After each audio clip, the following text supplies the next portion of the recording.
नमो किंचन वित्ताय निवृत्त गुणवृत्तये आत्मारामाय शांताय कैवल्यं पतये नमः। श्रीमद् भागवत के प्रथम स्कंद के अध्याय नंबर 8 का 27वां श्लोक है। इसको बोला कि जरा एको कम करवा दो। मैं निर्धन के धन आपको नमस्कार करती हूँ।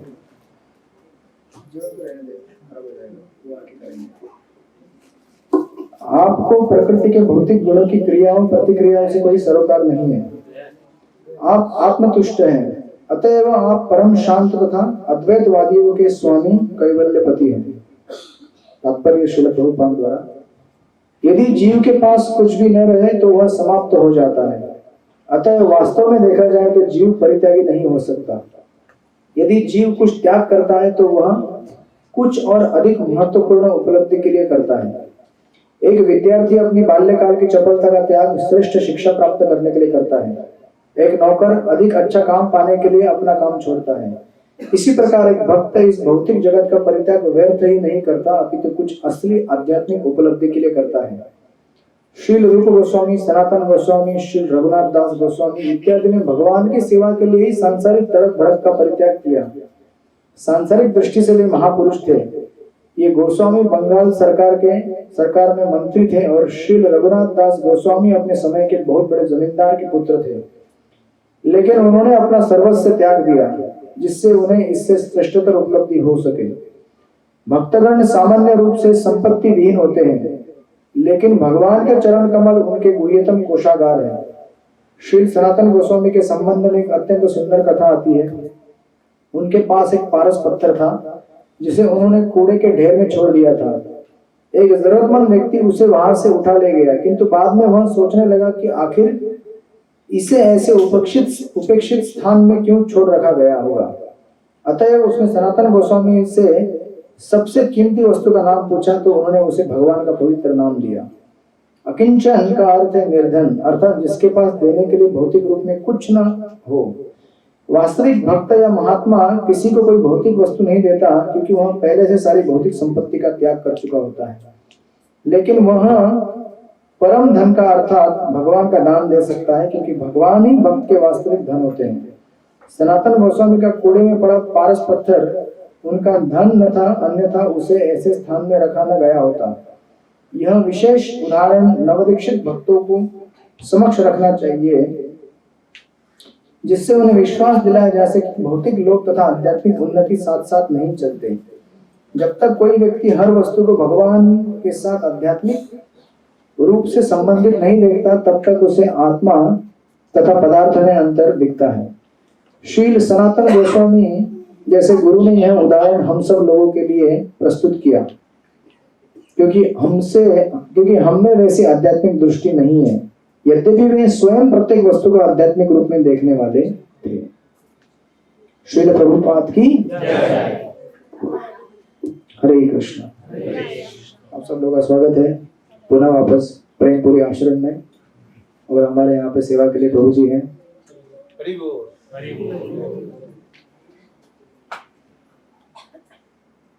तो आपने बटन देख लिया कौन सा है? एक ही बटन ऑन ऑफ करेंगे, डिले है तो सब बंद हो जाएगा। मैं आता हूँ 10-15 मिनट। ठीक है। हरे कृष्ण। तो इस श्रीमद् भागवत के उदाहरण में बतलाया गया है कि किस प्रकार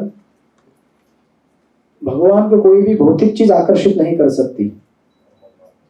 भगवान को केवल हमारे हृदय की सिंप्लिसिटी और भक्ति आकर्षित करती है।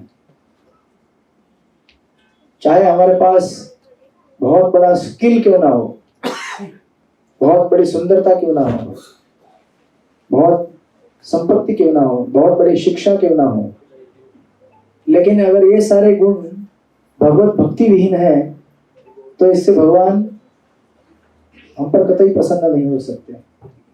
इसका अर्थ ये नहीं है कि कल से आप सड़क में जाके रह जाइए फिर घर द्वार छोड़ के। जंगल में, जंगल किधर है आजकल? जंगल बचा ही नहीं है, गांव में है। लेकिन हम सब यहाँ पे ये बताने का प्रयास कर रहे हैं कि चीजों वस्तुओं का हमारे पास होने के बावजूद भी उसके ऊपर अहम भाव न होना, ये बहुत बड़ा गुण है। ये बहुत बड़ी तपस्या होती है।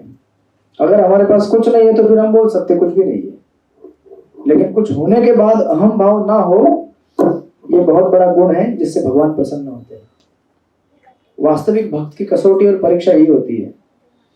अदरवाइज इस भौतिक जगत में ऐसे अनेक अनेक बड़े बड़े व्यक्ति होके गए हैं और अभी भी हैं, लेकिन भगवत भक्ति विहीन है वो। आप देखते हैं ना, बड़े बड़े जो संसार में अरबोपति करोड़पति है, मुंबई तो करोड़पतियों का अरबोपतियों का शहर जाना जाता है, राइट? लेकिन कितने लोग मंदिर में आते हैं? जिसने उनको अरबोपति बना दिया उसको मिलने के लिए कभी आते हैं वो लोग? हाँ, घर में रखा होगा थोड़ा बहुत यहाँ वहाँ, डर के मारे कि कहीं अगर उतना भी ना करे तो क्या पता बिजनेस में गड़बड़ हो जाएगा। हाँ, भगवान वापस ले लेंगे। कहाँ से आवाज आ रही है? अच्छा, वो हमारी रियल एस्टेट।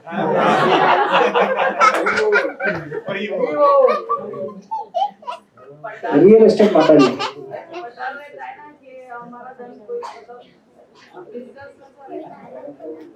ये संसार डर से भरा हुआ है। हमारे पास अगर कुछ है तो हमें डर रहता है कोई लेके ना चला जाए, बराबर? इसे कहते हैं भविष्य की चिंता। और जो चला गया है उसके बारे में चिंता करते रहते हैं, क्यों चला गया, अब तक मेरे साथ था। जबकि वास्तविकता ये इस संसार की है कि जो है आपके पास वो खत्म होने वाला है एक दिन। अगर आप नहीं देंगे किसी को तो भी आपको छोड़ना तो पड़ता ही है ना उसको। इसलिए भागवत विधि हमको सिखाती है कि तैयार रहो, चीजों को इस्तेमाल करो, यूज करो, लेकिन चीजों से इस्तेमाल मत किए जाओ। अब समझ में आया कुछ? वस्तुओं को यूज करना एक चीज होती है और वस्तुओं द्वारा अपने आप को यूज करना अलग चीज होती है। हम लोग क्या है, आजकल वस्तुओं से यूज किए जाते हैं। जैसे मोबाइल है, उसका विकास और इन्वेंशन हुआ था उसको इस्तेमाल करने के लिए, लेकिन वही आज हमको इस्तेमाल करता है। हूँ कर रहे मतलब ज्यादा यूज करते हैं। नहीं प्रभु, M for mobile, M for माया की दुनिया। नेक्स्ट कंसल्टेशन के लिए आप जाना है इनके पास, कुछ प्रॉब्लम होगा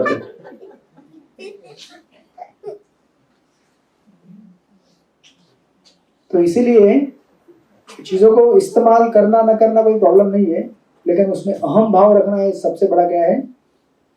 एक्चुअली सारे पापों का और हमारे सारे दुष्कर्मों का जननी है वो। वहीं से सारे हमारे क्या कहते हैं उसको, अनर्थ निर्माण होते हैं, अहंकार से। अगर हम अहंकार छोड़ना सीखे तो संसार हमारे लिए क्या है, सुखमय है। और अगर अहंकार है तो सारा संसार दुखमय है, क्योंकि संसार में आप सबको सैल्यूट करने वाले लोग तो मिलेंगे नहीं ना। हमारे आसपास पड़ोस के लोग भी सैल्यूट नहीं करते तो संसार छोड़ दीजिए। घर के लोग भी कभी भी सैल्यूट करते, कभी नहीं करते। पगार आई तो सैल्यूट करेंगे,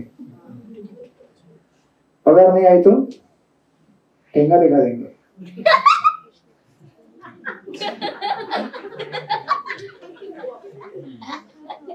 गोपाल गार्डन आज जगह ज्यादा है ना।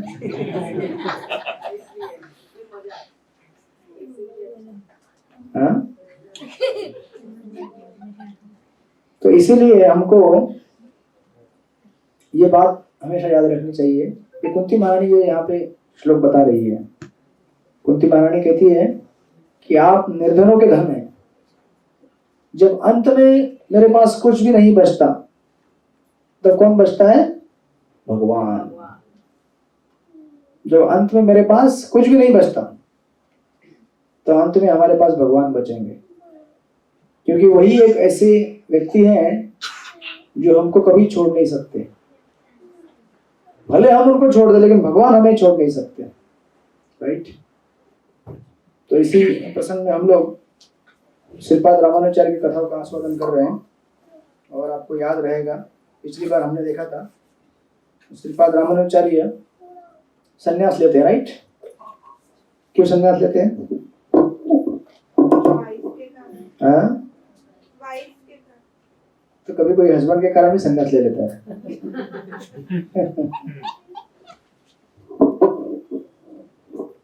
बेसिकली जब हमारा कॉल आ जाता है भगवान से तो हमें कोई नहीं रोक सकता। जब भगवान हमें बुला लेते हैं तो हमें कोई नहीं रोक सकता। आपको इस प्रोग्राम में आने के लिए कोई नहीं रोक सकता, आपको चैंटिंग करने के लिए कोई नहीं रोक सकता। और जिसको कॉल आ गया उसका काम तमाम। उसको संसार कितना भी रोकने का प्रयास करे वो रोक नहीं सकता, क्योंकि उसको अंदर से बुलावा है। अंदर से इनर कॉलिंग कहते हैं उसको। जो इनर कॉलिंग आ जाए तो संसार की वस्तुएं, लोग, व्यक्ति उसको कुछ नहीं कर सकते। तो अभी हम सबका वो अवस्था नहीं आया है, धीरे धीरे आएगा। तो हम देख रहे थे कि यादव प्रकाश जी ने क्या किया? संन्यास लिया। सॉरी, रामानुजाचार्य संप्रदाय में दीक्षा लिया। याद है आपको? हम लास्ट टाइम डिस्कस किया था उनकी माता से कंसल्टेशन करके। उसके तत्पश्चात इस तरफ, कहाँ पे? श्रीरंगम में। अब रामानुजाचार्य तो कांचीपुरम में थे, याद कीजिए पुनः। कांचीपुरम इस तरफ है, श्रीरंगम इस तरफ है। कांचीपुरम में श्रीरंगम, सॉरी, रामानुजाचार्य अपना संन्यास लेने के बाद रह रहे थे। उनके साथ कुरेश और दाशरथी और यादव प्रकाश ये ज्वाइन हो गए थे उनके पार्टी में। और उस तरफ यादव प्रकाश, सॉरी, श्रीरंगम में उनको कमी खलने लगी कि रामानुजाचार्य को बुलाया जाए। रामानुजाचार्य नहीं आएंगे तो भी फिर ये आगे का जो भी मंदिर का व्यवस्थापन और प्रचार प्रसार है वो कौन आगे बढ़ाएगा? इसलिए चर्चा हो रही थी रामानुजाचार्य के बारे में श्रीरंगम में। उस समय महापूर्ण, ये जब चर्चा चल रही थी उस समय महापूर्ण और बाकी जितने भी भक्त थे वहां पे, उन्होंने निर्णय किया कि चलो भगवान रंगनाथ के सामने जाते हैं और भगवान रंगनाथ को बोलते हैं कि आपका जो प्रोटोटाइप है, अब ये भी भगवान की लीला है। इस तरफ रंगनाथ है, उस तरफ वरदराज है। अंधेरे में राधा रास बिहारी है, चौपाटी में राधा गोपीनाथ जी है। एक ही भगवान है ना। एक ही नहीं। गिरधारी वहां मीरा रोड में है, खारघर में राधा मदन मोहन है। एक ही भगवान है। लेकिन फिर भी कभी कभी कॉम्पिटिशन रहता है भक्तों का। मेरे राधा गिरधारी है ये, गोपीनाथ वाला बोलते हैं मेरे गोपीनाथ है, मेरे गोपीनाथ बढ़िया दिखते हैं। गिरधारी वाला बोलते हैं मेरे गिरधारी बढ़िया दिखते हैं। रास बिहारी बोलते हैं हमारे इधर जो ऑपुलेंस है वो कहीं नहीं है, हमारे रास बिहारी इतने सस्ते हैं। गोपीनाथ जी कितने सिंपल है, देखो आपके, मजा नहीं है। गोपीनाथ वाले बोलते हैं अरे सिंपलिसिटी में कितना मजा आपको पता नहीं है। इस तरह से भक्तों के बीच में कंपटीशन चलते रहता है। तो इसमें कोई गलत नहीं है। एक बार मैं मीरा रोड में लेक्चर दे रहा था तो मैं कीर्तन करते करते राधा गोपीनाथ जी का गीत गा रहा था, तो सारे भक्त गिरधारी वाले थे। वो बोले गिरधारी भी गाओ ना। मैं बोला क्यों गाऊं भाई, मेरे इष्ट देव गोपीनाथ जी है तो मैं गोपीनाथ गाऊंगा। आपके गिरधारी है तो मैं जो गोपीनाथ गाता हूँ तो आप कोरस में गिरधारी गाइए। उसमें भी कुछ रासबिहारी वाले भी भक्त थे, वो बोले हम रासबिहारी गाएंगे। बोले गाओ, जिसका जो इष्ट है उसी का नाम लेंगे ना हम लोग, है भगवान एक ही। तो इधर महापौर्ण और सारे, ये प्रभुपाद जी का कॉलिंग आ गया। बोले सबका मालिक मैं हूँ। चाहे गिरधारी हो, गोपीनाथ हो, कोई भी हो। तो ऐसा हुआ कि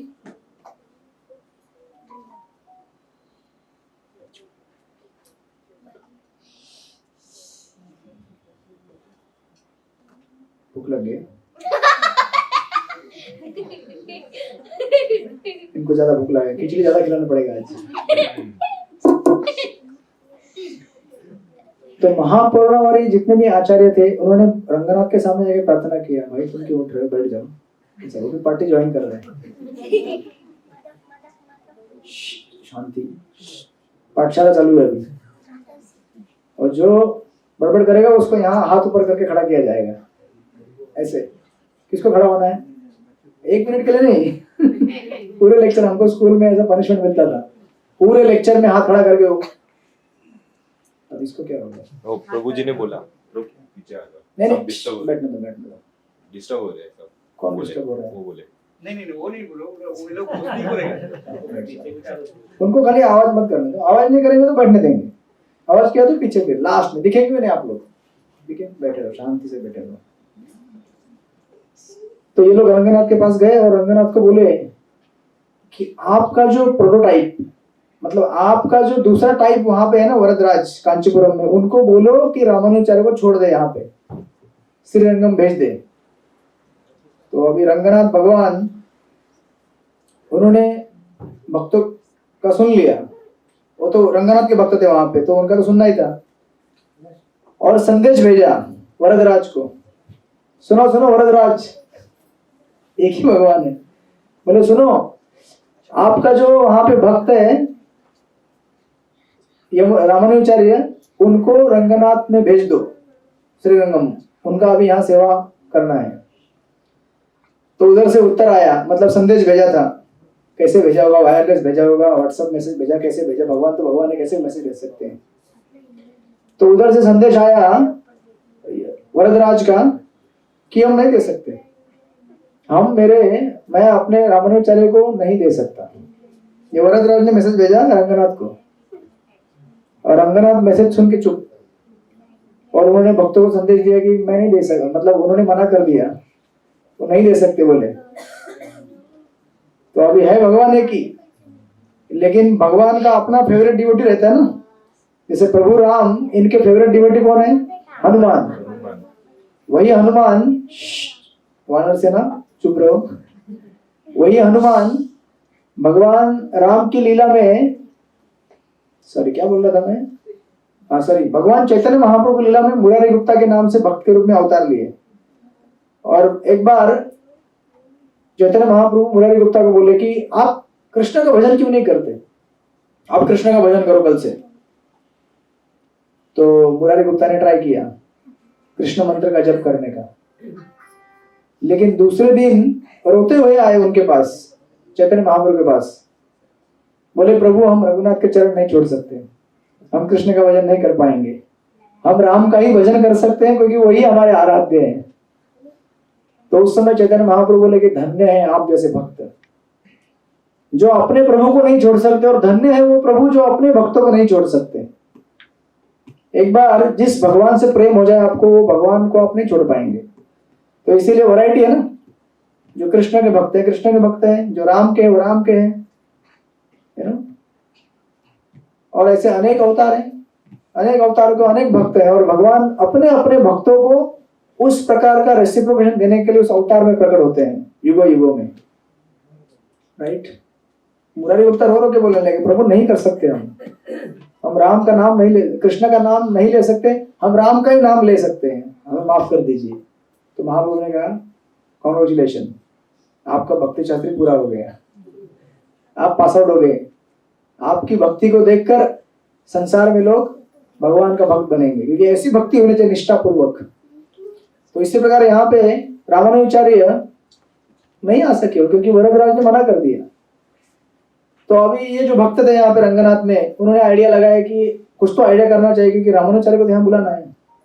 तो रामानुजाचार्य को बुलाने के लिए श्रीरंगम से एक स्पेशल डिवोटी सिंगर जो सिंगिंग करता था अच्छा सा, उसको नियुक्त किया गया और उसको कहा कि आप क्या करो, जाओ कांचीपुरम जाओ और वरदराज भगवान, जिनका नाम है वरदराज, यानी कि वरदान देने के लिए प्रसिद्ध है, उनका नाम है वरदराज।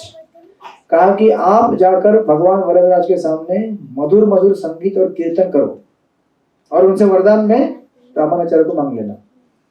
तो अभी ये भक्त आए यहाँ पे, वर्णन आता है कि उनका नाम तिरुवरंग पेरियर करके है, तिरुवरंग पेरिमल एरियर। तो वो आए कांचीपुरम में।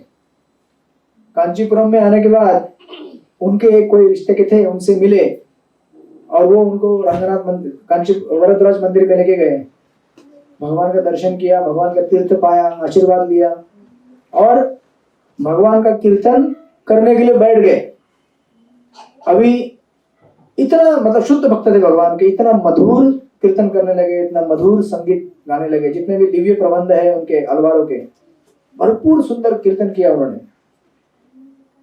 उस कीर्तन से मोहित होकर वरदराज शांत नहीं बैठ पाए। वरदराज बोले आपको क्या चाहिए मांग लो, संसार में जो भी है मांग लो। तो उस समय बच्चों शांति, उस समय भगवान वरदराज जब इस तरह से बोले कि आपको क्या चाहिए मांग लो, अभी आप देखिए अगर आपको भगवान ने बोला मांग लो क्या चाहिए तो क्या होगा? कहां से आवाज आएगी? Real estate. समझो आपको अगर बोल दिया, ठाकुर जी आपको बोल दिया, गोपीनाथ ने कल प्रसन्न होकर दर्शन करते करते, ठाकुर जी मांग लो क्या मांगना है, क्या मांगेंगे आप? एक मिनट रुको जरा, नंबर आएगा आपका भी। अपना संबंध जोड़ दीजिए। कौन सा संबंध है? बिजनेस, भगवान और भक्त। भगवान भक्त का संबंध जोड़ दीजिए। अच्छा आप क्या मांगेंगे? अमर प्रभु। अच्छा आपकी लिस्ट रेडी है, लेकिन आपका तो अभी वानप्रस्थ का टाइम हो गया, अभी कौन सा लिस्ट? अभी भी है। हाँ गुड, उनके चरणों में जगह मांगेंगे। हाँ जो सब कुछ देना चाहते हैं, मैं गोपीनाथ को ही मांगता हूँ। हाँ मैं गोपीनाथ को ही मांग लूंगा तो सब आ गया उसमें। इससे बुद्धिमान होना चाहिए कि भगवान को ही मांग लिया तो फिर क्या बच गया? संसार की वस्तुएं मांगने से क्या लाभ होगा जब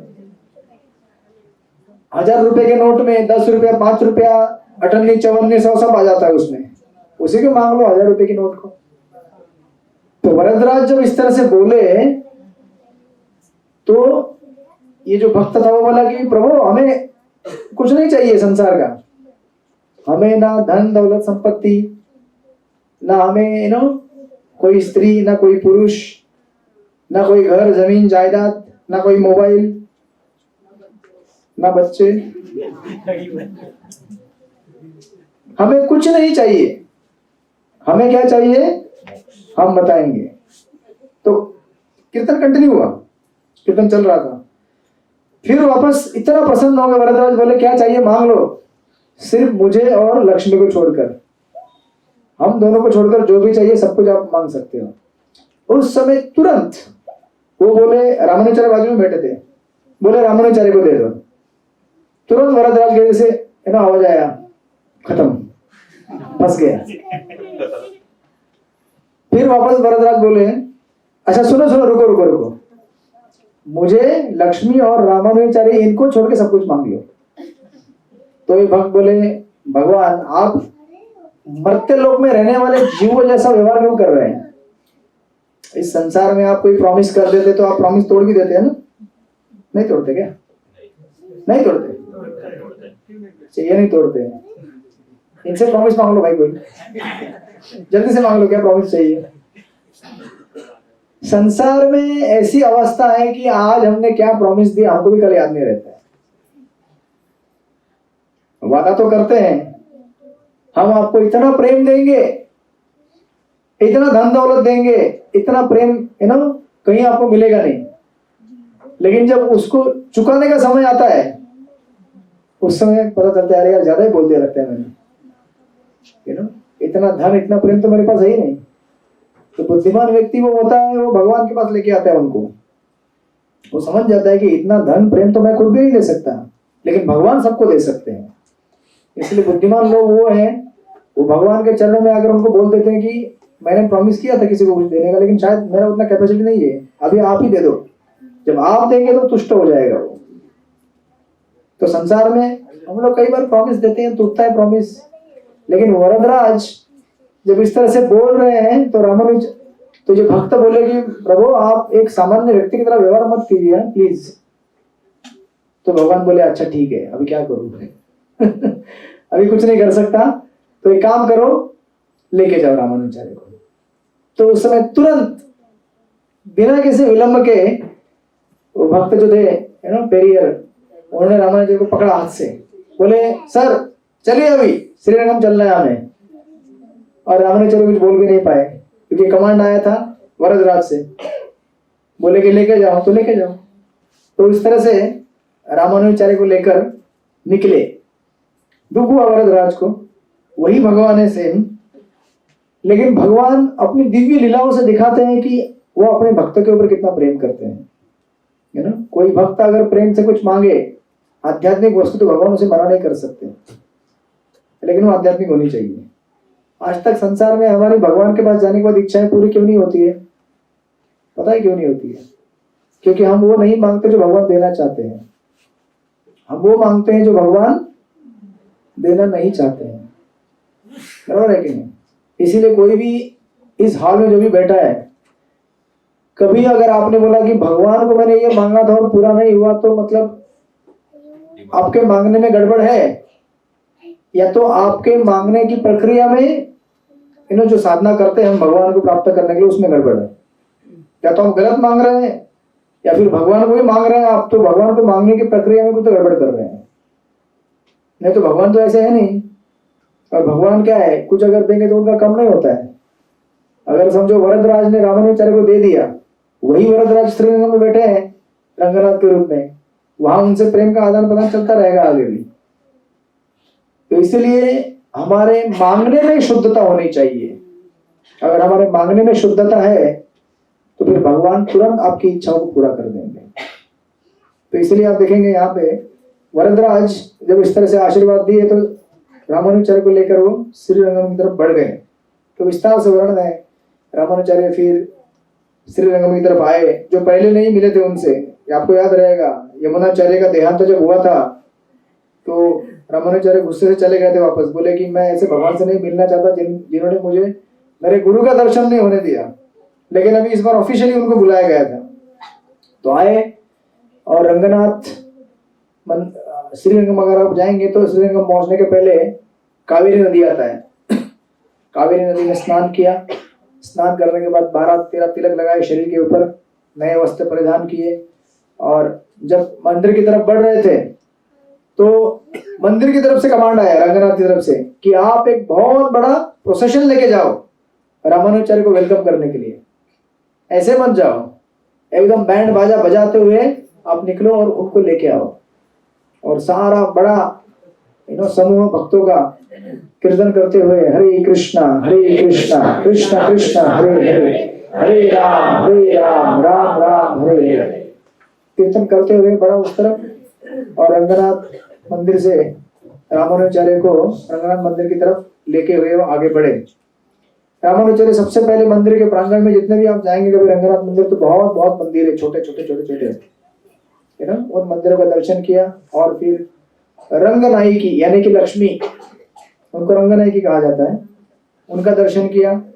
उनका दर्शन करने के बाद फिर मंदिर के और थोड़े इंटीरियर में आए। उस समय रामानुजाचार्य एकदम एक्सटेसी में थे। जैसे आप कभी अगर धाम में जाएंगे या मंदिर में आएंगे तो आपका आनंद है ना उच्च स्तर पे रहता है, क्योंकि वो वातावरण ऐसा है, उस जगह का वाइब्रेशन ऐसा होता है, ध्वनि ऐसा होता है कि हमको हमारे सारे अनेक विचारों से हम त्रस्त रहते हैं। संसारिक, ये समस्या है, वो समस्या है, ये करना है, वो करना है, और ये सब चिंताएं हमारे आनंद को कहीं और डुबा देते हैं। लेकिन जैसे आप आध्यात्मिक वातावरण में आते हैं, आध्यात्मिक वातावरण में विशुद्ध सत्व गुण रहता है, जिसकी वजह से हमारी सारी चिंताएं दूर हो जाती है। हमको लगता है कुछ नहीं लाइफ में प्रॉब्लम है। अभी आप जब यहाँ बैठते हैं सत्संग में, या कहीं भी सत्संग में बैठते हैं, कीर्तन में बैठते हैं, आपको क्या लगता है? कुछ प्रॉब्लम नहीं लाइफ में। लगता है कि नहीं लगता है? लगता है ना। अगर ध्यान दे आध्यात्मिक ध्वनि के ऊपर, तो उसी तरह हम जब महामंत्र जपते हैं हरे कृष्णा कृष्ण कृष्ण हरे हरे, हरे राम राम राम हरे हरे, तो कुछ भी नहीं लगता। कुछ जीवन में क्या है? कुछ भी नहीं है। लेकिन जैसे ही वो आध्यात्मिक स्पर्श कम होने जाता है, कनेक्शन, तुरंत फिर क्या होता है? अरे संसार में ये प्रॉब्लम है, वो है, ये करना है, वो करना है, यहाँ जाना है, वहां जाना है, हजारों समस्या हमें घेर देती है।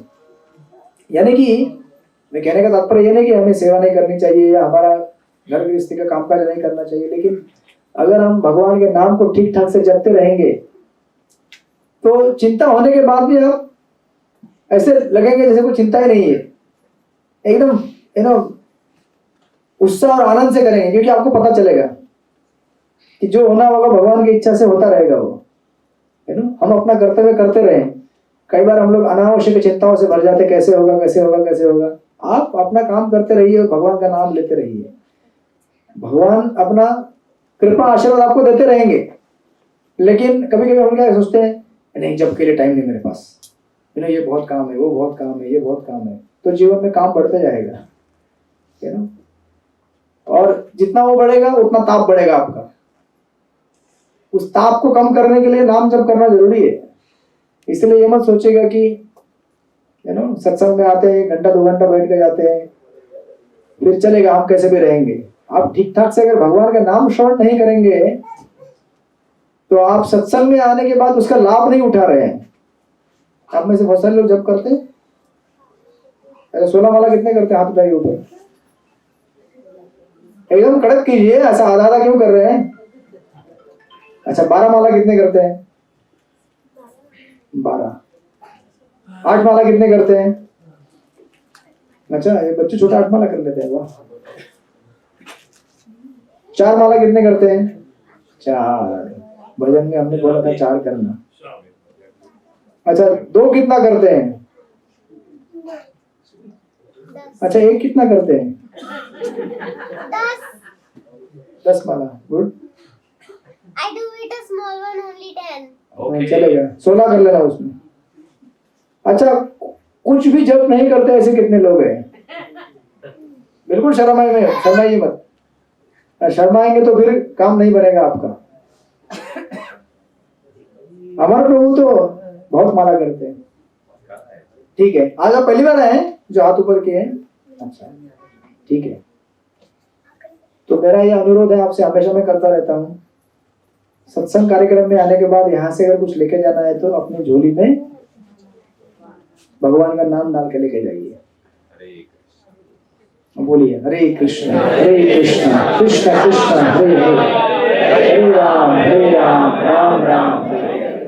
तब आप यहाँ से कुछ तो लेके जा रहे हैं, है ना, तो उससे आपको लाभ होगा। इस प्रकार जब रामानुचार्य एक्सटेसी में थे और अनेक तरह से अपने आनंदों को प्रकट करने लगे, कहने लगे कि ये जगह क्या है, भगवान के दिव्य। आप वास्तविक अगर ऐसे प्योर जगह पे जाते तो आपको अनुभव होता है। आप जब गोपीनाथ का दर्शन करते हैं तो आपको अनुभव होता है कि ऐसा, मतलब ऐसा भी कहीं जगह होता है क्या, ऐसा हमें समझ, मतलब कभी प्रश्न उठेगा कि संसार में जो लोग कभी आए नहीं, कभी मंदिर में कभी विजिट नहीं किया है, तो ऐसा भी जगह होता है क्या जहाँ आने के बाद ऐसा लगता है कि एकदम एक नई अलग दुनिया में आ गया मैं। इनको बहुत अनुभव है। अच्छा है ना, मैं अच्छा तो बोल रहा हूँ। और बाकी किसी को चाहिए होगा तो इनसे संपर्क कीजिए, वो आपको जोड़ देंगे भगवान से। और इस प्रकार इतना होने के बाद फिर रंगनाथ भगवान के सामने आते हैं, उनका दर्शन करते हैं। भगवान रंगनाथ फिर उन्हें आशीर्वाद देते हैं और कहते हैं कि वत्स, अब आज से ये जगह आपका है, आज से हमारे घर गृहस्थी को आप संभालेंगे। भगवान बोल रहे हैं। भगवान का भी घर गृहस्थी है ना, अभी राधा गोपीनाथ का घर गृहस्थी है यहाँ पे, राधा और रानी और गोपीनाथ, है ना, पति पत्नी है और हम सब बच्चे हैं उनके, बराबर। तो भगवान बोलते हैं कि आ जाओ, आज से हमने आपके ऊपर, है ना, आपको प्रदान कर दिया है ये, है ना, मंदिर, इस जगत की सारी सेवाएं प्रचार की और आध्यात्मिक जगत दोनों आपको हमने आपके हवाले कर दिया है। आज से हमारे घर को क्या करो, आप संभालो। उस प्रकार रामानुचार्य फिर महापौर्ण से कहते हैं, महापौर्ण के गुरु है, कहते हैं कि उस शिष्य के ऊपर जिसके ऊपर आपकी कृपा हो, उसको भगवान की कृपा ना मिले ऐसे कभी हो ही नहीं सकता। ये सब मुझे जो मिल रहा है, रंगनाथ का कृपा और ये सब सेवा, ये सब क्या है, आपके कृपा आशीर्वाद की वजह से है। गुरु के आशीर्वाद से हमें जीवन में सब कुछ प्राप्त होता है। इस प्रकार फिर रामानुचार्य उस मंदिर का तुरंत चार्ज ले लेते हैं। भगवान के मंदिर में आना मतलब भगवान की सेवा करने के लिए तैयार रहना। मंदिर कोई पार्क नहीं है जहाँ आप एंटरटेनमेंट करने आते हैं, या फिर कोई सोशल गैदरिंग नहीं है जहाँ आके आप गप्पे लगाते हैं और फिर चले जाते हैं वो तो होता ही है, लेकिन मंदिर सेवा के लिए बना हुआ है, राइट। नाम की सेवा है, कथा की सेवा है। आप यहाँ बैठे अभी सेवा कर रहे हैं, कथा की सेवा हो रही है, मैं भी कर रहा हूँ कथा की सेवा, आप भी कथा की सेवा कर रहे हैं। मैं बोल के कर रहा हूँ, सुन के कर रहे हैं, राइट। तो रामानुजाचार्य तुरंत चार्ज ले लेते हैं और वर्णन आता है कि मंदिर का चार्ज लेने के बाद उधर के जो जो भी इंचार्ज थे अलग अलग डिपार्टमेंट के, उनको जाके पूछताछ करते हैं कि whether the weights and measures used in the Shri Bhandara are correct. और मंदिर में गोडाउन है ना अपना किचन का, तो उसमें बराबर है कि नहीं मेजरमेंट, तो नाप तो बराबर होता है कि नहीं भगवान का भोग बनाते समय, बारीकी में जाते हैं उसके बाद अगर आप जगन्नाथ मंदिर जाएंगे तो कितना डिपार्टमेंट है अंदर, किचन में कितना कितना सेवाएं रहती है रेशन का एक गोडाउन अलग है, पानी का अलग है, सब्जी काटने वाले अलग है, कुकिंग करने वाले अलग है, लकड़ियां लाने वाले अलग है, कितना सेवा रहता है। मंदिर मतलब क्या है? सेवा है। फाइटर्स फाइट करते हैं लोग मंदिर में अगर सेवा नहीं लेनी है तो लोग फाइट करते हैं, फिर झगड़ते रहते हैं, मुझे ये पोस्ट नहीं मिला, वो पोस्ट नहीं मिला। अरे सेवा करनी है तो किसी भी पोस्ट में कर लोगे आप, और सेवा नहीं करनी है तो कोई भी पोस्ट दे झगड़ते रहेंगे आप लोग। तो रामानुजाचार्य फिर पूछते रहते हैं कि whether the flower service, sandal paste service, food service, light service, ये सब सेवाएं ठीक से चल रही है क्या मंदिर में? पुजारी उसे पूछ रहे हैं व्यवस्थापन कैसा होना चाहिए मंदिर का। Whether the temple servants were carefully selected and cared for. मंदिर में जो भी सेवक है, जो भी सेवक नियुक्त किए जाते हैं, उनको ठीक ठाक से चयन किया जा रहा है उनका, और उनका प्रॉपर केयर लिया जा रहा है क्या। देखिए मंदिर का भाग मतलब ये नहीं कि केवल काम कराओ, लेकिन जो सर्वेंट वहां पे आते हैं उनका केयर लेना भी जरूरी है, उनका व्यवस्था देखना जरूरी है, उनको सोने के लिए ठीक से जगह है कि नहीं, खाने पीने का ठीक से प्रसादन है कि नहीं, नहाने धोने की व्यवस्था है कि नहीं, उसके बाद पूछते हैं whether the public works of the temple are properly done और नॉट। पब्लिक वर्क मतलब जो मंदिर के आसपास की सड़कें हैं, मंदिर का मेंटेनेंस है, वो सब ठीक से हो रहा है कि नहीं। And whether the land and other properties of the temple are well cared. मतलब मंदिर का भी जगह होता है ना, गोपीनाथ जी का भी लैंड है जी, भगवान के नाम पे लिखा हुआ है, राधा गोपीनाथ की प्रॉपर्टी में है। एक्चुअली पूर्व काल में जितने भी मंदिर हुआ करते थे बड़े बड़े लैंड लोगों के, जो जमीन भगवान के नाम पे एक अलग से जमीन रखते थे लिख के हो कि ये जमीन ठाकुर जी की है, उनके नाम से रहता था पेपर, रजिस्टर्ड डॉक्यूमेंट लीगल कि ये ठाकुर जी का, उसके ऊपर कोई हस्तक्षेप नहीं कर सकता। यानी कि भविष्य में अगर ये लोग भी नहीं रहेंगे तो भी मंदिर का प्रॉपर्टी रहेगा और मंदिर चलता रहेगा कामकाज। जैसे प्रभुपाद ने भी इस्कॉन बनाया, इस्कॉन का एक भी प्रॉपर्टी प्रभुपाद ने अपने नाम पे नहीं किया या फिर अपने घर वालों के नाम पे नहीं किया। इस्कॉन का सारा प्रॉपर्टी प्रभुपाद ने इस्कॉन के लीगल डॉक्यूमेंट में इस्कॉन के नाम पे लिख दिया। इसकी वजह से प्रभुपाद का कोई भी रिलेटिव कोई भी क्लेम नहीं कर पाया, ना ही हम कभी क्लेम कर पाएंगे उसके ऊपर। तो होता है कॉन्फ्लिक्ट बहुत होता है कि प्रॉपर्टी मेरा है, ये प्रॉपर्टी और इसी वजह से कई झगड़े होकर आध्यात्मिक संस्थाएं बिखर जाती है। तो यहाँ पे ये पूछ रहे हैं और इस प्रकार पूछते हुए कहते हैं और रामानुजाचार्य नित्य सेवा में भगवान के लग जाते हैं, रोज इस तरह से सारी सेवाएं देखना, मंदिर में व्यवस्थापन सबसे ठीक हो रहा है कि नहीं, और उसके बाद मंदिर में जो भी डिस्कोर्सेस करना है, कथा कीर्तन, वो सब इस प्रकार मंदिर का पूरा चार्ज लेकर सेवाएं वहां पे प्रारंभ हो जाती है। अब इस तरफ श्रीरंगम में रामानुजाचार्य सेट हो गए, अब यहीं से उनका प्रचार विस्तार होगा पूरे संप्रदाय का, श्री वैष्णव। और रामानुजाचार्य जब कांचीपुरम से श्रीरंगम आए थे तो उस समय एक भक्त उनके साथ आए खाली, उनका नाम था दाशरथी, जो कि उनके किसी रिलेटिव के ही मतलब संतान थे। और कुरेश, जो कि दो हमने देखा था, कुरेश और दाशरथी दो ही उनके साथ, और यादव प्रकाश वो तो शरीर छोड़ के चले गए थे। तो कुरेश जी कुछ अंतर तक कांचीपुरम से आए रामानुजाचार्य को छोड़ने के लिए, उसके बाद वापस कांचीपुरम चले गए। अब अगले अध्याय में कुरेश जी की कथा आती है। कुरेश इतने महान थे, उनकी कथा के प्रारंभ से आपको मालूम पड़ेगा कि कुरैश कांचीपुरम से थोड़ा पास में रहते थे, उसका नाम, गांव का नाम था कुरा गांव। और कुरैश इतने मतलब बहुत बड़े जमींदार, धन दौलत था उनके पास कि उनके घर का गेट सुबह खुलता था, समझो सुबह 7 बजे खुल गया, रात को 8, 9 बजे, 10 बजे तक गेट खुला रहता था। गेट में जो भी आएगा, जो भी मांगेगा उसको मिलता था। सोना चांदी, धन दौलत, कपड़े लत्ते, जो भी मांगो सब मिलेगा आपको, सुबह से लेकर रात तक। इतना मतलब संपत्ति था उनके पास। और एक बार ऐसा होता है कि कुरैश है ना, उनके घर का बड़ा गेट मतलब महल ही था, और वो भी दरवाजा किससे बना हुआ, ब्रास का, पीतल का बना हुआ दरवाजा था।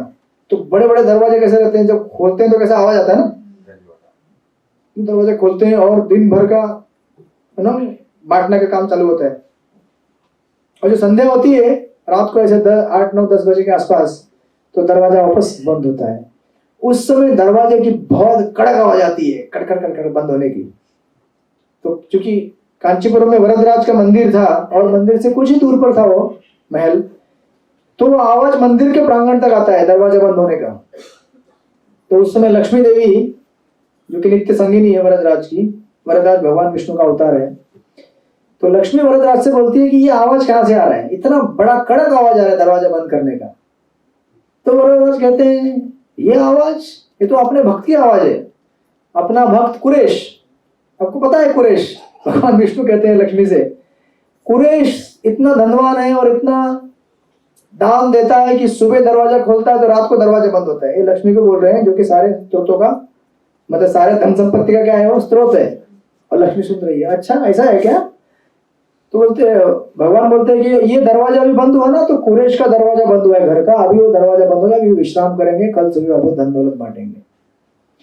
तो लक्ष्मी थोड़ा विचार करती है और तुरंत वरदराज को बोलती है, अच्छा मैं कुरैश को देखना चाहती हूँ, अभी इसी वक्त तुरंत उसे बुलाओ। तो अभी ये कहाँ जा रहा है, हरि बोल। प्रभु जी। मुझे लगा उसको कॉल आया क्या लक्ष्मी का।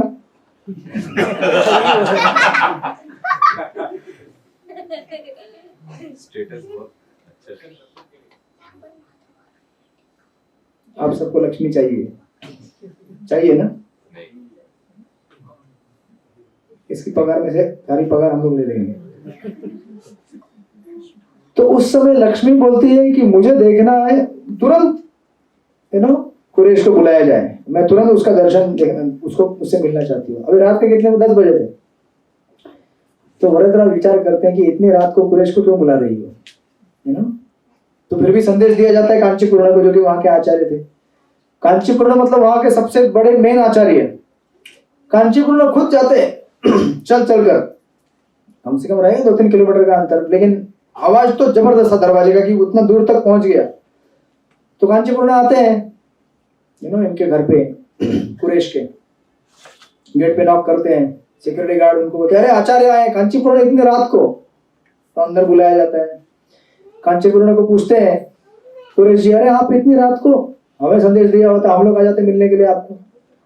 तो उस समय कुरैश कांचीपुरम कहते हैं कि अरे नहीं, लक्ष्मी ने संदेश दिया है। किसने दिया है संदेश, लक्ष्मी ने, कि इसी वक्त तुरंत अभी के अभी आपको देखना चाहती है वो। तो कुरैश बोलते हैं इतनी रात को, लेकिन क्या हुआ, मामला क्या है। देखिए भगवान के अर्चन विग्रह चलते बोलते फिरते हैं। अब ये मत समझना कि अभी राधा गोपनाथ यहाँ है तो राधा गोपनाथ को भी देखते नहीं, आपको भी एक दिन राधा रानी बुलाएगी, गोपनाथ को बोलेगी बुलाओ, आशीष प्रभु को अभी इस वक्त बुलाओ, तुरंत मैं मिलना चाहती हूँ। क्या नहीं बुला सकते राधा रानी, गोपीनाथ नहीं बुला सकते क्या आप। अरे आप सबको बुलाए तभी तो आप यहाँ पे आए हैं, नहीं बुलाया होता तो कोई नहीं आ सकता यहाँ पे। जिसको भगवान बुलाते हैं वही आता है। और जो सोचता है कि कभी कभी लोग आप पूछते हैं लोगों को मंदिर में चलो, तो लोग अब कितना प्रयास करें, कभी भी लोग आ नहीं पाते। क्यों नहीं आ सकते वो लोग, क्योंकि भगवान की इच्छा नहीं थी उसे अभी तक। और हमारी भी इच्छा होनी चाहिए ना। भगवान की भी इच्छा होती है लेकिन हमारी भी इच्छा होनी चाहिए। जब दोनों इच्छाओं का मेल होता है उस समय भगवान का जो बुलावा है उसको कोई नहीं रोक सकता। क्या हुआ, बिठाइए उनको, लक्ष्मी ने बुलाया है ना। तो अभी विचार कीजिए, अगर लक्ष्मी ने बुलाया है आपको तो आप तो भाग भाग के जाएंगे ना। सारा संसार लक्ष्मी के पीछे पड़ा हुआ है, ये लक्ष्मी का दूत है। किसी का रिमोट अरे चालू कर दिया उन्होंने, चालू हो गया, नहीं बंद था चालू हो गया ना, पास किया। बंद किया। ठंड लग रहा है, मुझे तो गर्म लग रहा है यहाँ पे। हाँ ठीक है, कोई बात नहीं, आप लोग कंफर्टेबल है ना। लगता है आपको भूख लगना चालू हो गया लगता है। रुको रुको, लक्ष्मी प्रसाद लेके आ रही है। हाँ जगन्नाथ जी आएंगे, लक्ष्मी भी आएगी, आई है वो, दिखने रहे आपको। तो उस समय शांति बनाए रखिए। तो उस समय कुरैश बोलते हैं लक्ष्मी ने कैसे बुलाया मुझे इतने रात को, मामला क्या है, क्या हो रहा है हमारे साथ। तो उस समय जाओ बैठो बैठो, मम्मी डिस्टर्ब हो गई, बैठे उधर जाओ, जाओ बैठो बैठो बैठो, मम्मी के पास बैठो। तो उस समय कुरैश जब प्रश्न करते हैं तो कांचीपुरम बोलते हैं अरे क्या हुआ ना कि आपके घर का दरवाजा जिस तरह से बंद हुआ बड़े महल का, तो खड़ाके की आवाज सुनकर लक्ष्मी डिस्टर्ब हो गई। तो लक्ष्मी बोली आवाज कहां से आ रहा है, संसार में कौन ऐसा व्यक्ति है जिसका रात को इतना बड़ा आवाज। तो इतना सब स्टोरी सुना था लक्ष्मी ने। तो उस समय जब कुरैश सुनते हैं कि लक्ष्मी और वरदराज मेरे घर के दरवाजे की आवाज से डिस्टर्ब हो गए, उस समय उनको एहसास होता है कि मेरा अहंकार कितना बढ़ गया है कि मेरे घर का दरवाजा बंद हो जाए तो आवाज वरदराज को जाए, ये मेरी औकात। मतलब इनडायरेक्टली क्या हो रहा है कि मैं दिखा रहा हूं भगवान को कि मैं कितना धनवान हूं, मैं कितना गुणवान हूं, मैं कितना संपत्ति से भरा हुआ हूं कि मेरा आवाज भगवान को डिस्टर्ब कर रहा है। विचार कीजिए, ये बात सोचने वाली बात है। हम लोग संसार में चवन्नी अठन्नी इससे कितना अहंकार करते हैं हम लोग। विचार कीजिए, जिसके घर का दरवाजा सुबह खुलता है और रात को बंद होता है और दिन भर क्या होता है, बांटते रहो बांटते रहो। मुझे नहीं लगता आजकल संसार में ऐसा कोई व्यक्ति है, अभी भी है कोई। अगर बिल गेट भी दरवाजा खोलेंगे तो भी खत्म हो जाएगा उनका कुछ महीने या कुछ सालों में। कितना रहेगा विचार कीजिए। लेकिन जब कुरैश ये सोचते हैं कि मेरे आवाज की वजह से लक्ष्मी और नारायण डिस्टर्ब हो गए हैं, तो उनको एहसास होता है, तो कहते हैं, यहाँ पे लिखा है, मतलब रोते हैं और जोर से चिल्लाते हैं, बोलते हैं कि a sinner like me, a wretch, a worm, to appear so big in the Lord's eye। मतलब मेरे जैसा कीड़ा मकोड़ा, हम तो कीड़े मकोड़े भगवान के सामने, मेरे जैसा कीड़ा मकोड़ा गया गुजरा आदमी भगवान के सामने इतना बड़ा बन रहा है, फिर वो कहते हैं a crawling insect, मैं क्या हूँ, जमीन में रहने वाला कीड़ा मकोड़ा हूँ, हमसे कीड़े मकोड़े ही हैं। ऐसा अभी नहीं हो रहा है तो हमको कुछ सालों बाद ऐसा हो जाएगा जब हम लड़ जाएंगे कीड़े मकोड़ों की तरह। अरे जिंदगी में ऐसा टाइम आएगा, आज आप उठते हैं, घूमते हैं, अपने हाथ से पानी का गिलास उठाते पीते हैं, भोजन खाते हैं, समय ऐसा आएगा कि आप अपना हाथ खुद उठा के भोजन भी नहीं खा पाएंगे, पानी भी नहीं पी पाएंगे। एक अटेंडेंट रखना पड़ेगा, अटेंडेंट, पानी दो तो मुंह खोलेंगे, पानी पिलाएंगे, वो खाना दो तो खाना खिलाएंगे। अच्छा टट्टी हो गया, थैली लेके आओ। ये हमारी अवस्था होने वाली है अंतिम क्षणों में। इसलिए हमें गर्व नहीं करना चाहिए कि अरे मैं ऐसा हूं, मैं वैसा हूं, मैं वो हूं। हमारी औकात कुछ भी नहीं है। कुछ समय के लिए भगवान ने थोड़ा सा फ्रीडम दिया है तो हम उछल कूद कर रहे हैं अभी। अब इस उछल कूद में अगर हम कीर्तन में उछल कूद करें तो फिर फायदा हो। तो ये उछल कूद अगर बाहर करे संसार में, मैं बड़ा हूं, मैं ये हूं, मैं वो हूं, तो अंत के क्षणों में बहुत भयानक अवस्था होगी, तो जो सबकी होने वाली है। लेकिन भक्त अगर उस समय रहेगा तो उसका चेतना अलग होता है, वो दुखी नहीं होगा, अरे आज मेरा हाथ काम नहीं कर रहा है, मेरा आंख काम नहीं कर रहा है। वो समझ जाता है समय आ गया है मुझे भगवान के चरणों में अपने आप को समर्पित करने का, जो कि ट्रेनिंग मुझे पहले से लेना चाहिए था, मैंने लिया नहीं, और जब देने का टाइम आया है तो मैं दे नहीं पाऊंगा। तो इस समय वरदराज कुरैश वो कहते हैं my doors to create disturbance in God's house. मेरा दरवाजा भगवान के घर में क्या कर रहे हैं, डिस्टर्बेंस दे रहे हैं। Pride hampers salvation, humility paves the way for it. गर्व हमें भगवान के द्वार में जाने से रोक देता है, और वही गर्व हमें भगवान के भक्तों में झुकने से भी रोक देता है। और भगवान के भक्तों में नहीं झुकेंगे तो भगवान के दर्शन तो कभी होंगे ही नहीं। भगवान को प्राप्त करना है तो हमें भक्तों के चरणों में झुकना पड़ता है, राइट। और वो कहते हैं humility paves the way for it, और नम्रता हमें सिखाती है भगवान, और नम्रता हमारे लिए मार्ग खोल देती है। अगर हम संसार में इस तरह से घूमते रहेंगे, मेरे जैसा कोई विद्वान नहीं है, मैं सब कुछ जानता हूँ, आपको मुझे गाइडेंस देने की जरूरत नहीं है, समझे, चलो यहां से हटो, तो आपको कौन सिखाएगा, है ना।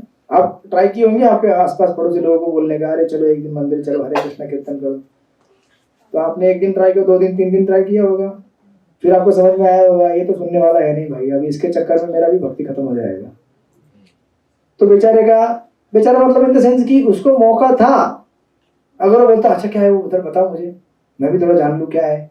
नहीं हम बहुत कुछ जानते हैं, हम त्रिवेदी है, हम चतुर्वेदी है यहाँ पे कोई त्रिवेदी चतुर्वेदी? जहाँ पे त्रिवेदी है, त्रिवेदी मतलब 3 वेदों को जानने वाले चतुर्वेदी मतलब 4 वेदों को जानने वाले। मतलब आपके बारे में नहीं कह रहा हूं, लेकिन लोग ऐसा आडंबर करते हैं कि हम ब्राह्मण हैं, हम पढ़े लिखे हैं, हम विद्वान हैं, हमें कोई सिखाने की जरूरत नहीं है, आपको आप अपना कीजिए, है ना, हम अपना जप करते रहेंगे। कौन सा? हरे कृष्ण कृष्ण कृष्ण हरे हरे, हरे राम राम राम। मतलब वो अपना जप करते रहेंगे, उनका जो रहेगा भगवान के पास जाके धनम देही पुत्रम देही ये देही वो देही, हम तो महामंत्र करेंगे, राइट। तो इस प्रकार कुरेश समझ जाते हैं कि मैं तो बहुत बड़ा पापी हूँ, अहंकारी हूँ, मैंने भगवान के द्वार में इतना बड़ा आडंबर मचा के रखा है।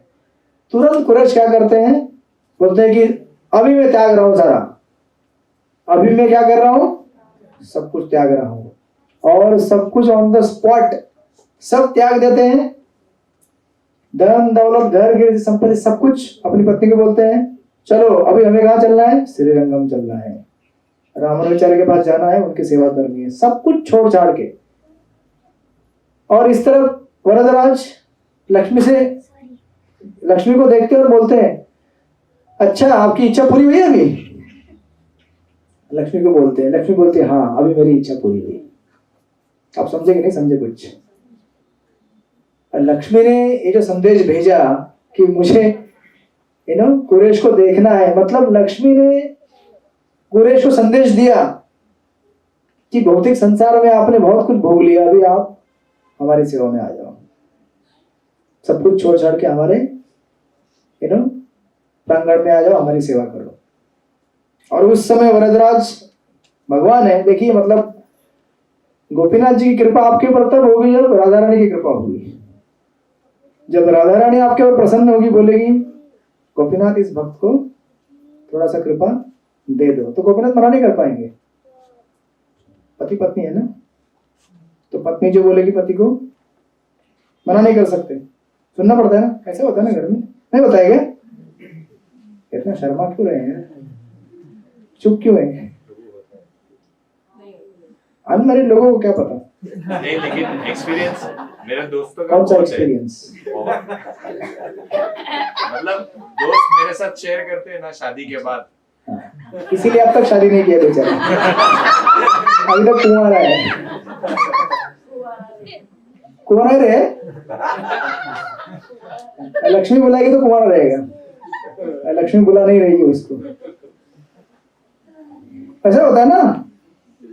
नहीं होता है। ऐसा जरूरी नहीं है कि दोनों का मतलब इनका ही सुनना है, उनका दोनों अगर एडजस्टमेंट करके रहेंगे तो ही वो सब मतलब सुनना है, मतलब अगर पत्नी कुछ अच्छा चीज बोल रही होगी तो पति को सुनना पड़ता है ना, तो बुरा नहीं बोल रहा हूं मैं। अच्छा अगर पत्नी बोलेगी प्रभु ये हमारे घर के लिए अच्छा है, तो पत्नी को जरूर सुनना चाहिए।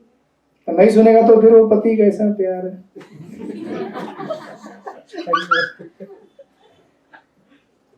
आप अगर बोलेंगे कि हमको कनाडा लेके जाओ ट्रिप में, तो नहीं सुनना चाहिए। अगर पत्नी बोलेगी हमको वृंदावन ले चलो, तो पति को सुनना चाहिए। कितने लोग यात्रा के लिए रजिस्टर हुए हैं? तो आप लोग यात्रा कर रहे थे, फिर बाकी लोग क्या कर रहे हैं अभी? अच्छा लक्ष्मी का बुलावा नहीं आया, आएगा, अभी बहुत समय है। जिनको रजिस्टर करना है अभी भी कर सकते हैं, सिर्फ टिकट आपको निकालना पड़ेगा यात्रा का। वहां पे बैठे राजेश पांचाल प्रभु अपने, उनके पास नाम दर्ज करा दीजिए।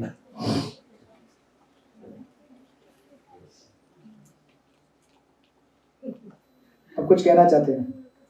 मैरिज काउंसलिंग के टाइम पे लड़कों के मुंह देखने जैसे होते हैं, जो कि अभी देखने लायक है।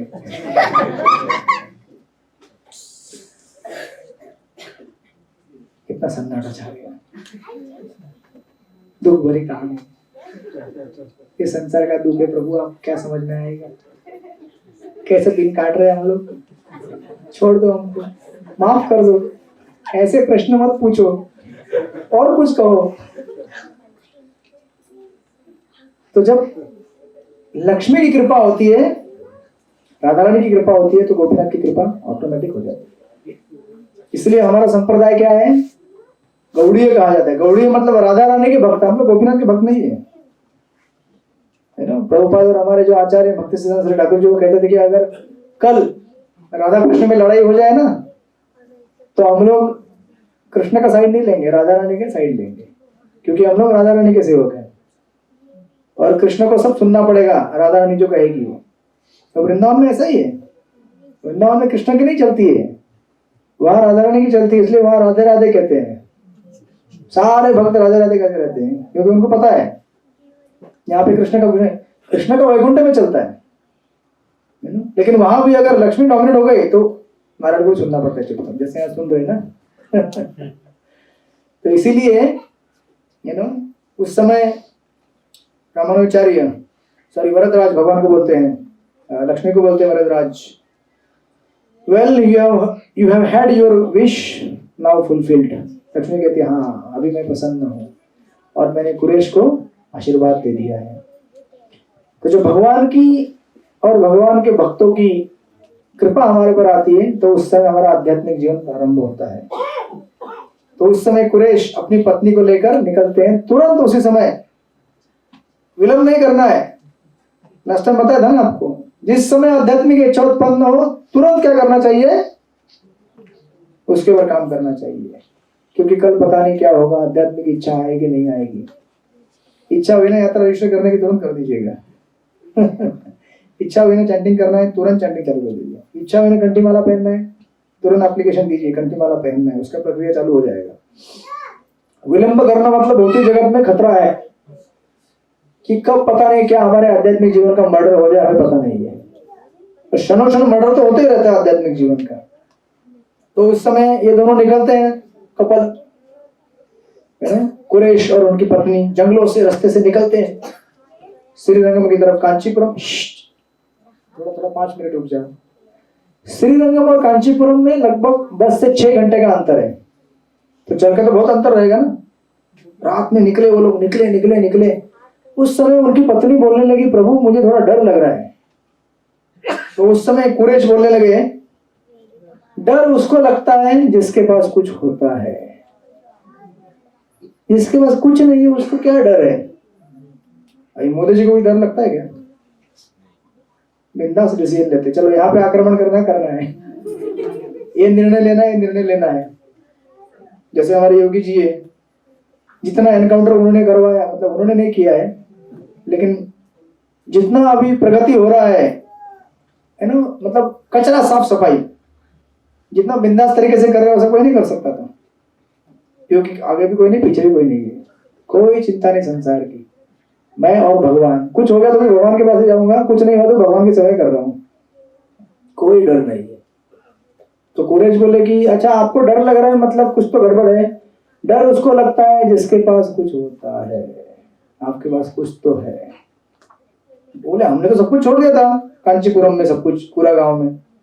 तो उस समय कुरेश बोलते हैं, fish feed on the water worms. तो मछलियां रहती है ना पानी में, तो किसके ऊपर जिंदा रहती है? पानी में रहने वाले कीड़े मकोड़े के ऊपर जिंदा रहती है। Fowls feed on land worms, मतलब जो पंछी रहते हैं वो जमीन में रहने वाले कीड़े मकोड़े खाकर जिंदा रहते हैं। डेथ फीड्स ऑन लाइफ, मृत्यु जीवन के ऊपर जीती है। And thieves feed on riches, चोर दूसरों के संपत्ति के ऊपर जीते हैं। आपके पास कुछ है लगता है। तो उस समय उनकी पत्नी बोली, प्रभु मेरे पास कुछ भी नहीं, सब कुछ छोड़ दिया, सिर्फ एक सोने का गिलास मैं अपने साथ लेके आई हूं, ये सोच करके कहीं आपको रास्ते में प्यास लग जाए तो पानी पिलाने के लिए। तो उस समय रावण कुरेश बोले किधर है वो ग्लास दिखाओ। तो उन्होंने एक ग्लास निकाला, अपने साड़ी के पल्लू में बांध के रखा हुआ, और ग्लास दिया। उन्होंने वो ग्लास उठा के दूर फेंक दिया। बोले अभी हम क्या हो गए, आजाद हो गए, अभी कोई चिंता नहीं, चलो। फिर दोनों पति पत्नी चलते रहे, आगे चलते रहे, और चलते चलते चलते चलते प्रसंग आगे आएगा, अगली बार देखेंगे हम लोग। श्रीरंगम की तरफ पहुंच गए और फिर वहां पर जाकर रामानुचार्य से मिले, और रामानुचार्य से मिलकर रामानुचार्य ने भव्य स्वागत किया उनका, आपका स्वागत है ना। और रामानुचार्य ये देख के गदगद हो गए कि भविष्य में जाकर ऐसे कितने सारे प्रोजेक्ट रहेंगे, ऐसे कितने सारे प्रीचिंग मिशन रहेंगे, हम दोनों मिलकर एकम्प्लिश करेंगे इसको। एक्चुअली भगवान के कुरेश जी तलवार या शंख के अवतार हैं, भगवान विष्णु के, ये साधारण व्यक्ति नहीं है ना। तो इनकी ऐसी दिव्य लीलाएं, कथाएं आगे आकर जाएंगी। तो दोनों का बहुत सुंदर मिलन हुआ श्रीरंगम में आने के बाद, और फिर यहाँ से आगे विस्तार होगा इस कथा का, है ना। आगे और जाके उनको एक व्यक्ति मिलेंगे, गोविंदा करके, जो उनके चचेरे भाई थे, मामा के लड़के, जो पहले बिछड़ गए थे वो बनारस यात्रा से, तो वो भी बाद में आएंगे और उनसे मिलेंगे। तो इस प्रकार ये कथा क्रम आगे बढ़ेगा। हरे कृष्ण। श्रील प्रभुपाद की जय, श्रीपाद रामानुचार्य की जय, कुरेश जी की जय। तो जिनको लक्ष्मी की कृपा चाहिए,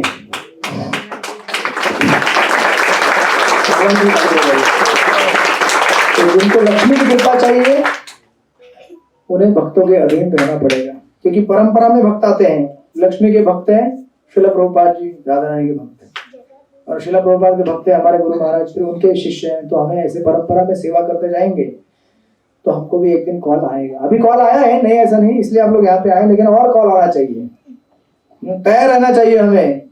जैसे हम लोग यात्रा पे जाते हैं तो क्या रास्ते में अगर कोई समझो ढाबे पे रुक गए तो थोड़े ढाबे में रह जाते हैं कि यही मेरा घर है, अभी नहीं ना। तो अभी हमें इस समय क्या है, एक ढाबे में रुके हुए हैं। अभी हमारा जो घर क्या है, ढाबा है। तो आप लोग ऑर्डर देते हैं, चलो आज तंदूरी बनाओ, आज ये सब्जी बनाओ, हाँ जी बनती है ना। हमारा घर क्या है, एक क्या है, ढाबा मतलब टेम्पररी। दादर, अच्छा इनका घर दादर में है। घर में जाके बाकी लोगों को मत बोलना, प्रभु जी ने कहा था हमारा घर ढाबा है। ढाबा है इन द सेंस कि हमारा टेम्पररी एग्जिस्टेंस है इस जगत में। आज हम जहाँ पे रुके हुए वो हमारा गंतव्य स्थान नहीं है, वो हमारा क्या है, स्टेशन है। तो किसी का स्टेशन मतलब एकदम चकाचक पेंटिंग वाला बड़ा घर, बड़ा पेंटिंग रहेगा, किसी का छोटा रहेगा, किसी का बड़ा रहेगा, लेकिन ये सब क्या है, स्टेशन है। चाहे स्टेशन कितना भी बड़ा होने दो या छोटा होने दो, कितने भी मेंबर होने दो उसमें, लेकिन वो स्टेशन है। जब तक हम इस बात को ध्यान रखेंगे तब तक हमारा ध्यान उधर रहेगा, इसकी तरफ, राधा रानी की तरफ। राधा रानी बुला रही है, राधा रानी बुला रही है, मुझे आगे चलना है। संसार में बहुत सारी चीजें होंगी, कोई आपको सम्मान देगा, कोई अपमान करेगा, कभी बख्शिश मिलेगा नहीं मिलेगा, कभी बहुत संपत्ति आएगा, कभी कुछ नहीं आएगा, लेकिन हमें अपना ध्यान राधा गोपीनाथ की तरफ देखना है। राधा गोपीनाथ बुला रहे हैं, चलते रहो आगे, चलते रहो, है ना। और वो चलते रहने के लिए सत्संग चाहिए, भक्तों का संग चाहिए, क्योंकि भक्तों का संग नहीं रहेगा तो चलने के लिए इंस्पायर कौन करेगा, है ना, प्रेरणा कौन देगा। इसलिए भक्तों का सत्संग बनाए रखिए, इसी तरह से आते रहिए कथा में, कीर्तन में, और नाम संकीर्तन वो सत्संग के लिए क्या है, फ्यूल है। मतलब सत्संग में आते रहने के लिए अगर आपको कोई ऊर्जा देता है तो वो है नाम संकीर्तन। हरे कृष्णा कृष्णा कृष्णा हरे हरे, हरे राम राम राम हरे। तो हम देखेंगे अगली बार दिव्य कथाएं हैं, आएंगे अगले ना प्रसंग में। कुरेश जी, रामानुचार्य दाशरथ जी के कैसे सुंदर सुंदर प्रसंग आएंगे। ठीक है, तो अभी हम थोड़ा कीर्तन कर लेते हैं और फिर कीर्तन के तत्पश्चात अच्छा कुछ अनाउंसमेंट है, आइए आगे आइए। .1 hour.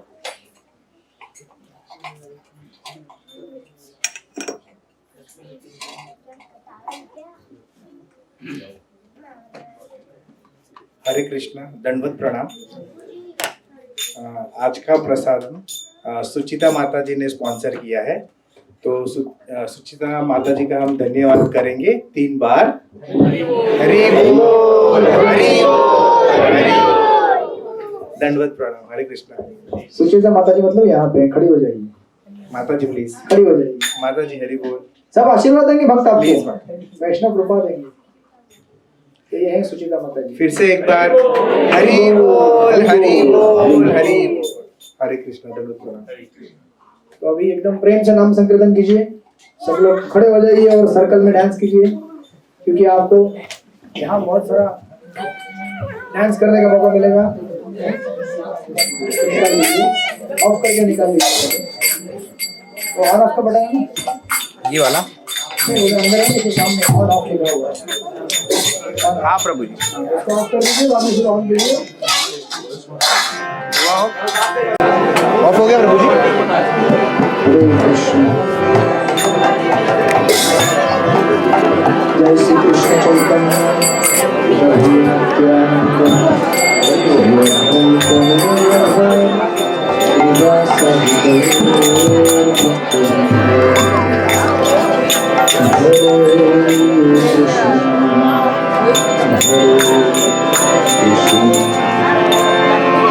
Krishna Krishna Hare Hare Prabhu ji on.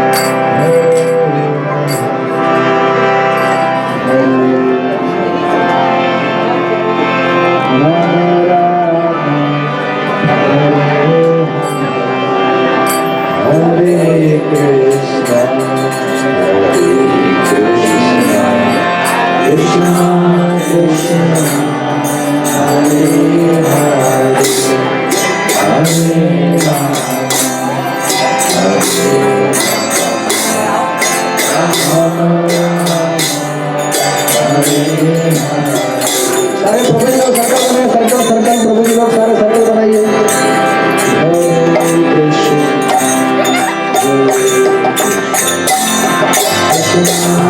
Krishna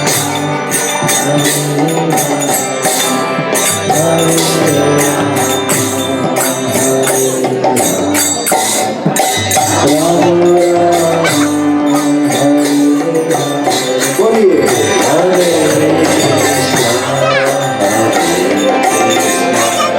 Krishna Krishna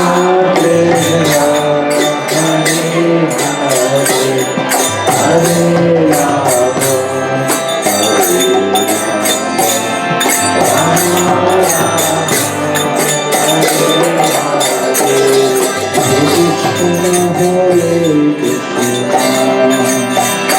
Krishna Krishna Hare Hare Hare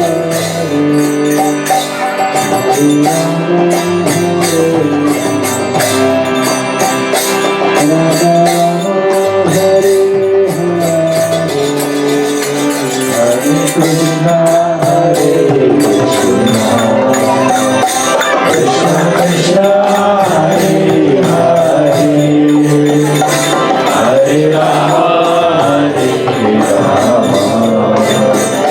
Rama Rama Hare Hare Hare Krishna Hare Krishna Krishna Krishna Hare Hare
Krishna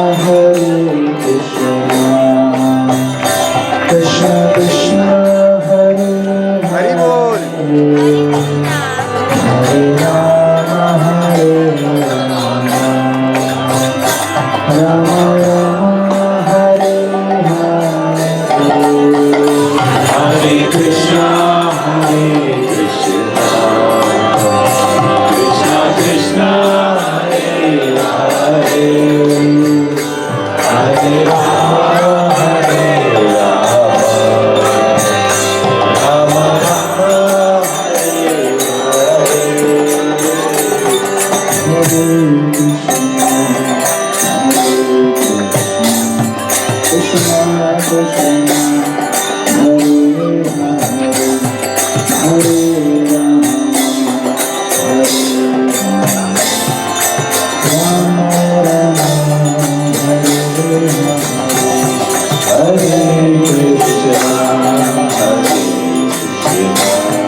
Krishna Krishna Hare Hare Hare Rama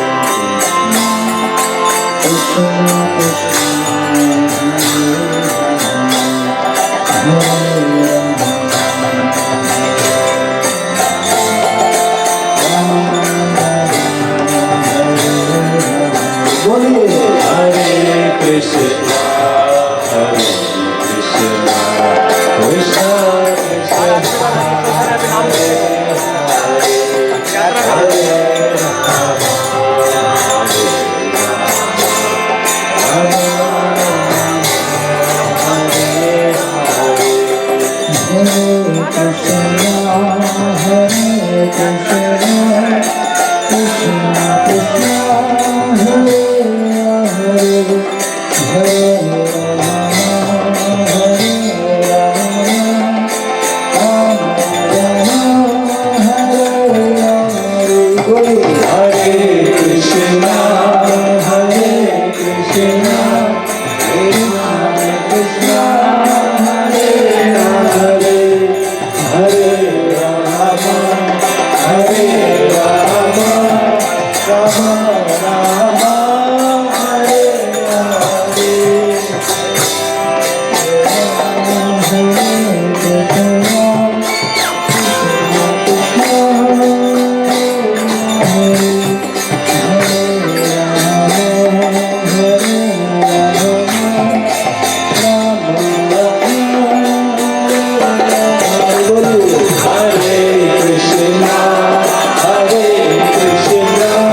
Hare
Krishna Hare Hare Hare Ram Ram Ram Hare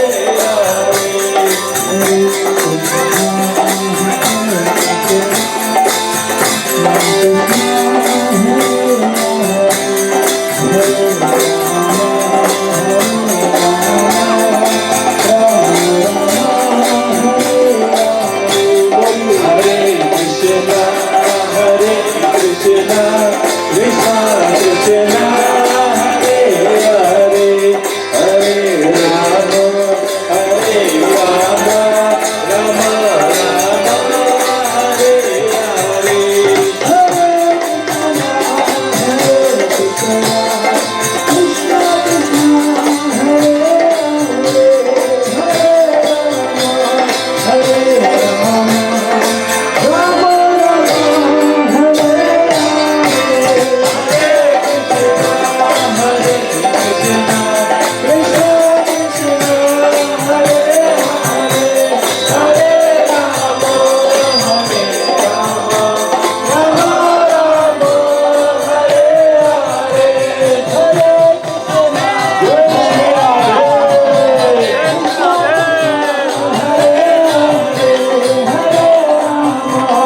Hare